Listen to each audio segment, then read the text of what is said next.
Hi guys, আসসালামু আলাইকুম। সবাই কেমন আছো? এই দেখো, তোমরা যাকে দেখতে পাচ্ছ ওর নাম হলো জুলিয়েট। কেন বলো তো? আগে কিন্তু ওর নাম ছিল রোমিও।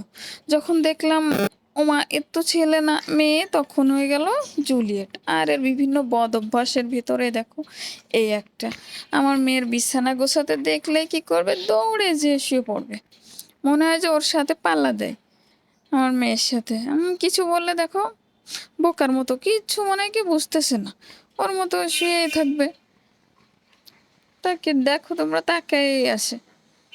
আমার মায়াও লাগে তাকানোটা দেখলে। দেখো আবার একটা বদভ্যাস, রাস্তাঘাটে একটু নিয়ে যাবো, যেখানে সেখানে শুয়ে পড়বে। আবার দেখো পাখিগুলার উপরে উঠে বসে আছে। এই পাখিগুলা প্রথমত ভয় পায়, তো এখন আর ভয় পায় না। ও কিছু বললে উল্টা ওরা ঠোকায়। তারপরে দেখো লুকোচুরি খেলতেছে। কোনো একটা ব্যাগ কিছু একটা পাইলে হচ্ছে ভেতরে যে চুপচাপ পলাবে, মনে হয় কি চোর।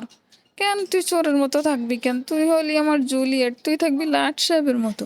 কেন তুই চোরের মতন এখানে ওখানে পলাবি? আপনারাই বলেন তো। তারপরে যখন ওর পরে রাগ হয়ে যায়, কি করি? ধরে এনে লিপস্টিক দিয়ে দিই, ভালো মতো সাজিয়ে দিই। প্রথমত একটু রাগ করে, তারপরে নিজেই চুপ করে বসে থাকে। ও আবার খুব লক্ষ্মী, গোসল করাতে গেলেও চুপ করে বসে থাকে। যে রাগ করেছে কিন্তু। তারপরে দেখো আস্তে আস্তে চুপ করে বসে যাবে।